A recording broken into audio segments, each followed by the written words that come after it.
The crypto market is like a coiled spring right now.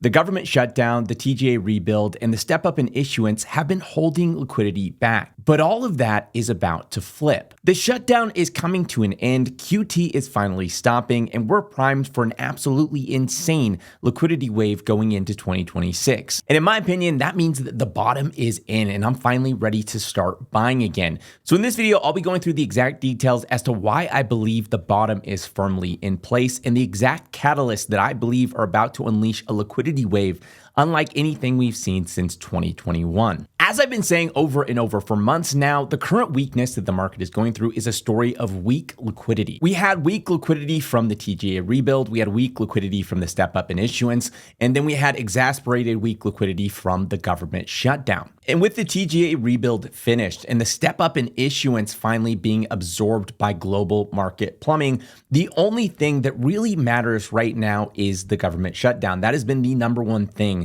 that I've been watching as to when the market would start to turn higher. And right after Bitcoin went down to $98,000 last week, I posted this on X. If the shutdown was over tomorrow, I'd say the bottom was in. With the odds currently favoring no end in sight, though, I think there is still ample room for us to go lower. And the reason I had said that was because back then when I posted that, the odds for the shutdown ending soon were really low, and the odds for it extending past November 16th were really high. And the longer that the government shutdown goes on, the weaker and the more fragile the liquidity environment gets. The US government spends a ridiculous amount of money, and shutting that off after we had this massive TGA rebuild, which is basically like, imagine like this prolonged drought period, and then this step up in issuance, and then they shut off the main water valve. It's not a recipe for good things to happen in the markets. It's a recipe for weak and fragile liquidity. And so even though when we went down to 98K, it really did feel like a bottoming day because in terms of sentiment, I just couldn't see how it could get worse.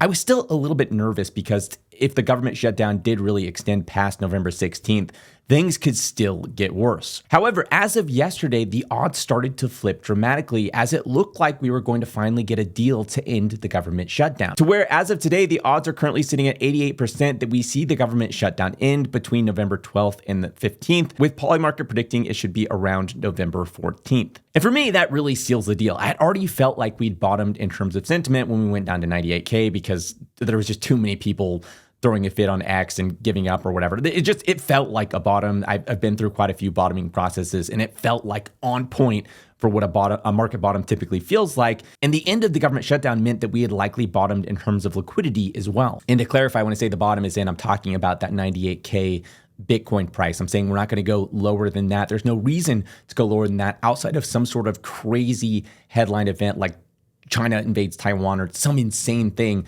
There's no reason because the liquidity environment is now flipping from a fragile one to a strong one. And by mid-December, it should be pretty dang strong in terms of things, which means price now wants to gravitate up, not down, where over the last couple months, it's like it wanted to go down. So anytime you gave it an excuse to go down, it would go down, okay? And it was really hard to push it up. It's going to be the exact opposite. Anytime you give it an excuse to go up, it's going to go up. That doesn't mean things can't crash it, but it wants to go up as that liquidity increases. And here's some of the reasons why I'm insanely bullish in terms of liquidity and the crypto market going into 2026. First off, we had the Fed decision in December. Although Powell came out and said it wasn't a sure thing, Polymarket odds currently hold at around 70% odds that we get a cut in December. We have tariffs, which are a catalyst both ways in terms of things. So one way, we have tariffs keep going into 2026. They are not knocked down by the courts, in which case Trump has announced a $2,000 tariff dividend for Americans. I don't know how he's going to pull this off, but it's a genius move in terms of getting everyone to support tariffs, getting everyone to be happy going into midterms, and kind of shows some of his internal thought process going into midterms, which is let's stimulate, let's give away as much as we can, let's get this economy pumping so that we can absolutely dominate on these midterms. And so, on one case, you might see something like this happen. I don't know how exactly it would translate. Besson has talked about maybe tax breaks or floating this a different way. I don't know if that would fly or what. But this is maybe one possible scenario. The other possible scenario is that the courts actually strike down tariffs as illegal and say, hey, Trump, you don't have the power to unilaterally impose these tariffs, which actually is currently, according to Polymarket, the odds are higher that that happens than it doesn't. If that happens, that's also bullish for markets because the number one driver or the worry in terms of the Fed that they reference over and over is tariffs in terms of inflation. And so removing that just gives more room for the Fed to ease going into 2026. And so that's not necessarily a bad thing either. But I kind of think either outcome when it comes to resolving tariffs is going to end up being bullish in terms of things. So that's another thing to keep an eye on going into 2026. We have the fact that overall institutions are ramping up their adoption and their productization of crypto going into 2026. ETF flows should massively accelerate. They just continue to accelerate year over year over year. I don't know how you could fade this. Like this metric alone, you really can't fade it. You need a blow off top to be able to fade this. You need like crypto just going absolutely parabolic and just saying, hey, it's gone too high, it's going to have to crash. That is the only way that I could see you saying, hey, I'm going to fade these flows, because these flows are just absolutely crazy, okay? Absolutely crazy. And I point out all the time, the crypto market is smaller than NVIDIA, as a stock, okay? NVIDIA as a single stock is bigger than the entire crypto market. It is just tiny today. You have the fact that all those people who sold in 2025 because they were freaked out because this weak liquidity environment are ultimately going to have to buy back in. Okay, they're going to get FOMO, they're going to buy back in later and push things even higher. You have the fact that because of this like multi-month just drawdown in crypto, the shorts have really piled up.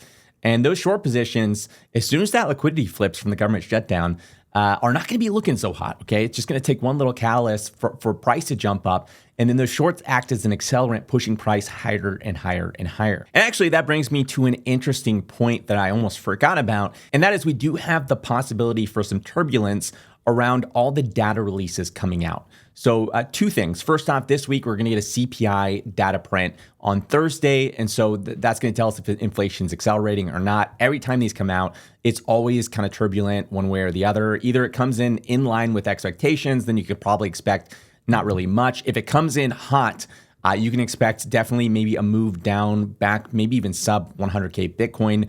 And if it comes in cool, you could probably expect almost nothing to happen. But more importantly, on top of that, when the government shutdown ends, we're going to get a lot of backdated data coming through the pipeline, which basically means we're going to get this shotgun of information all at once. And although liquidity, can start rebuilding again post the government shutdown, that doesn't mean it's rebuilt automatically. It takes some time for that reservoir to fill back up. And so you can definitely, if that data is like super, super negative in terms of like what the markets expect and want, you can expect some crazy market turbulence. And I made this post recently talking about this chart that everyone posts around where it's like global M2 in Bitcoin's price. For a while, they were synced up and correlated. Then the correlation broke. Everyone's freaking out. And they're like, why is it broke? Why is it not correlated anymore? And I highlighted the fact that if you actually notice, correlation breaks around the time that the RRP is getting run down during the TGA rebuild, and you're seeing liquidity start to come out of banking reserves. And the reason this is important is because there's multiple forms of liquidity. There's market tradable liquidity, aka liquidity that makes its way into the market. And then there's liquidity that's kind of stuck in the plumbing that never necessarily affects the market in terms of things. And what we saw with the TGA rebuild once the RRP was run down was a lot of liquidity getting sucked out of that market tradable liquidity. At the same time, the overall global M2 was heading higher, but it was coming in different places that aren't necessarily impacting the market. And the way this chart works, if you actually like go back and test it, like the lead lag time breaks and changes, it syncs up and then it breaks and then it syncs up and then it breaks, and really has to do with the fact that when you have market tradable liquidity or M2 heading higher at the same time, then yeah, it makes sense. Bitcoin kind of follows that. But when that breaks and it's not market tradable liquidity heading higher, but it's like other liquidity in the financial plumbing system heading higher, then you have that correlation break. But the important fact to remember is that in terms of the TGA, which is where a lot of this banking reserves got pulled into, in terms of that, like eventually you do see the TGA draw down. Not just like government shutdown ends, yet some of that excess gets poured into the economy. But in general, it's like the piggy bank of the United States, and it eventually gets drawn down on like a rainy day, like when, they need the cash, they need a lot of it. And you'll see that TGA just absolutely plummet as a lot of that gets spent out. And that's in fact why we had to do the TGA rebuild, is because we had a big drawdown in the TGA. A lot of that got spent, and the government's like, hey, our piggy banks, our saving account is low. Maybe we should save up a bit and make sure we have enough for a rainy day, which is why they did the TGA rebuild in the first place. And so there is a good amount of that liquidity that will get spent back into the economy at some point. And that is a bullish future catalyst in terms of liquidity. Basically, I'm trying to say at the same time we've been having this fragile liquidity environment for the past couple months, the liquidity is there. It's like somewhere out there in the economy. It's just not translating into market tradable liquidity. You can see it in this chart. We didn't have this huge dip off. This is last year where we actually saw a huge decline in year-over-year liquidity momentum. Like liquidity genuinely was leaving the system. That's not what just happened. Like liquidity is there. It's just in other parts of the plumbing system. And from time to time, it will work its way back into that market tradable liquidity. And so you're starting to save up a lot of that momentum that could get pushed into the market through various levers and means, potentially in 2026 or potentially in the future. Basically, if you've ever seen like a cartoon where like they kink the hose and then like the hose starts growing and growing and growing and growing, getting like really big because all the water is getting held back or whatever, and then finally gets so big it kind of explodes out the hose. I'm not saying necessarily that exactly will happen, but I'm saying like that general kind of idea is akin to sort of what could happen. I don't know. It's kind of hard, more complicated than that, because some of that liquidity just won't ever go into market tradable liquidity. But as a general loose concept, not just with liquidity, but just heading into an easing cycle, etc., that is what I feel like we're experiencing right now. We have that hose, it's being kinked. We have this big old bubble that's forming on the back end.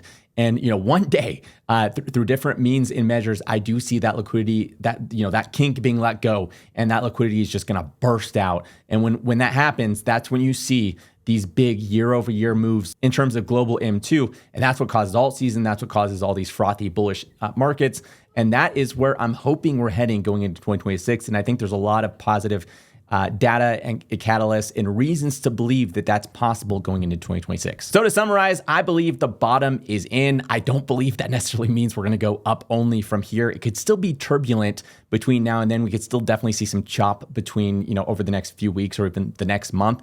But I think from the moment the government shutdown ends, that's when we start seeing things improve going into 2026. And there are a lot of reasons to be extremely excited and bullish. And I'm going to be releasing a video really soon talking about what I'm buying on this dip and what I'm accumulating going into 2026. And really quick, I wanted to give a shout out because I haven't talked about it in a little bit. I do publish a weekly newsletter, the Never Die newsletter. It's mostly just kind of like a recap of like everything I talked about during the week, but it does kind of hit on some of the top news of the week.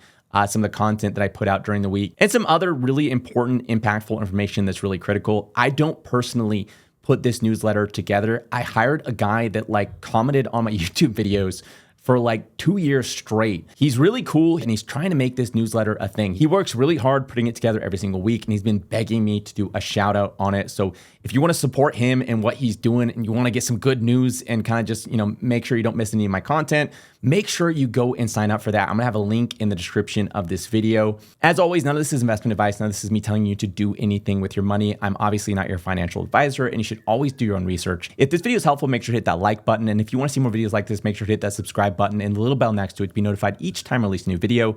Thanks for watching, and I'll see you next week.